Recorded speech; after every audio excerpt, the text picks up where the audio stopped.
Good morning, children. Today I am going to explain you the completing square method of solving the quadratic equation. Okay, so here the quadratic equation is given 2x square minus 7x plus 3 is equals to 0, and we have to find the roots of the quadratic equation using completing square method. Now the very first thing is check the coefficient of x square term. The first term, x square term, it should be equal to 1. If it is not equal to 1, then make it 1 by dividing the whole equation by that coefficient. So here the coefficient of x square is 2. So we will divide this equation throughout by 2. Dividing by 2, we get x square minus 7 by 2 x plus 3 by 2 is equals to 0.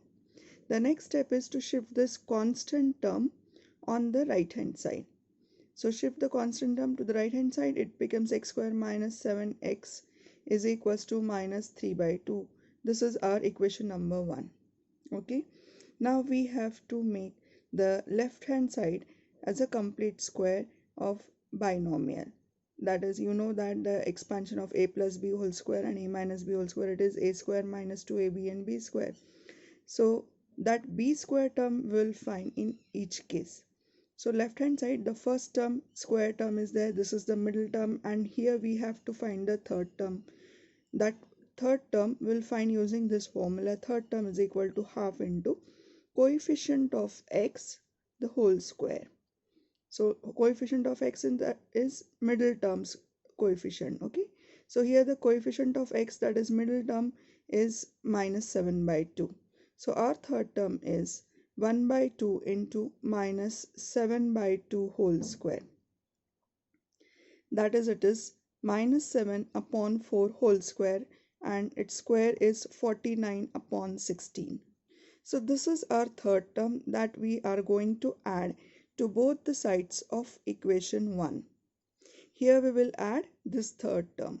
So next step is adding 49 upon 16 to both sides of equation 1. Here we will add this third term, 49 by 16. It will be always a square term. Okay, so x square minus 7 by 2x plus 49 by 16 is equals to minus 3 by 2 plus 49 by 16. Now the left hand side, if you observe the terms carefully, x square, this is the square term, then this is the middle term, and this is the last term. So it is in the form of either a square minus 2ab plus b square or a square plus 2ab plus b square. Okay, so we'll write it in the form of a minus b whole square. Here middle term is negative, so we'll write it in the form of a minus b whole square. For that, what to do? Write the square root of the first term, that is square root of x square, it is x. Write the square root of the last term, third term, it is 7 upon 4, and take the sign of the middle term only. So here the middle term is negative, so here it is the expansion of x minus 7 by 4 whole square. So x minus 7 by 4 whole square. I repeat, here take the square root of the first term. Square root of x square is x. Then square root of the last term, 49 by 16. Its square root is 7 by 4. And only take the sign of the middle term. If middle term is negative, write minus sign here. If middle term is positive, write plus. Okay. So it is x minus 7 by 4 whole square on the left hand side. On right hand side, it is the calculation of fraction, addition, subtraction of the two fractions. Here either use cross multiplication method or you can use LCM method. Here 2 and 16, 16 is the LCM of 2, so we can take the LCM, its LCM is 16. Okay, and when we multiply this ratio by 8, then we get 16. So here it will be minus 3 into 8, it is minus 24, plus 49 will write as it is because this denominator and LCM is same. So write 49 as it is. So minus 24 plus 49 upon 16 on right hand side. Or you can cross multiply and then you can reduce the ratio. Okay, so on right hand side, this 49 minus 24 becomes 25, 25 by 16. So we get x minus 7 by 4 whole square is equals to 25 by 16. at this step we have to take the square root of both the sides. So on left hand side there will be a square term. It is in the form of either a plus b whole square or a minus b whole square. On right hand side these numbers may or may not be a perfect square. Okay, so here both are perfect square. 25 by 16, both are perfect squares. We can take the square root directly. So taking square root of both the sides, we get x minus 7 by 4 is equals to plus minus. While taking square root on the right hand side, we'll consider the positive as well as negative root. So x minus 7 by 4 is equals to plus minus 5 by 4. Now equate this left hand side with plus 5 by 4 and second time with minus 5 by 4. So we get two equations. X minus 7 by 4 is equals to 5 by 4 and x minus 7 by 4 is equals to minus 5 by 4.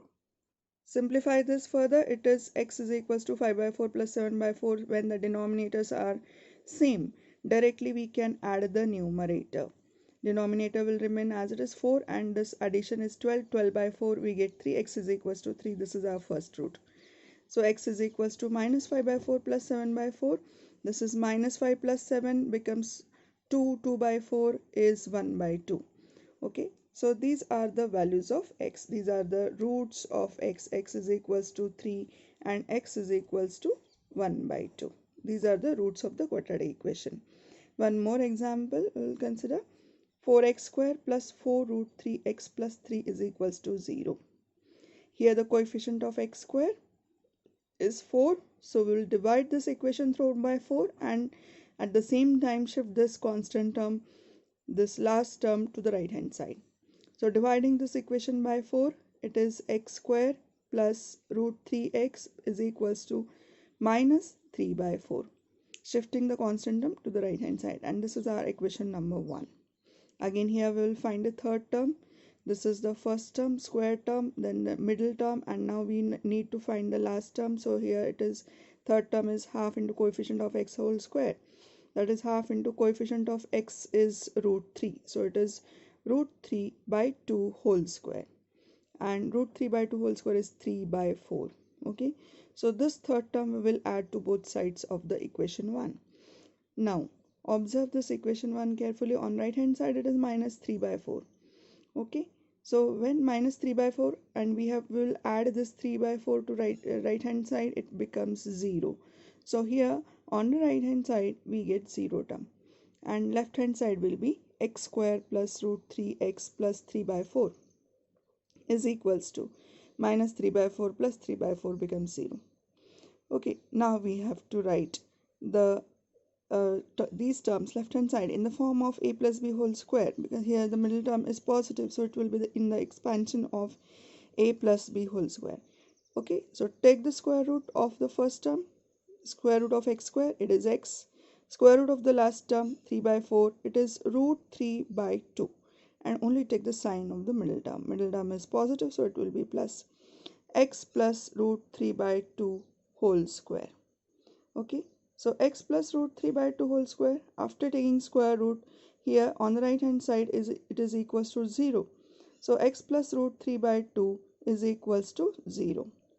Since left hand side it is the complete square, we have to take the square root. It is x plus root 3 by 2 is equals to 0. Here we are getting only one value because square root of 0 is 0, and hence we can say that x is equals to minus root 3 by 2. But we know that every quadratic equation have two roots.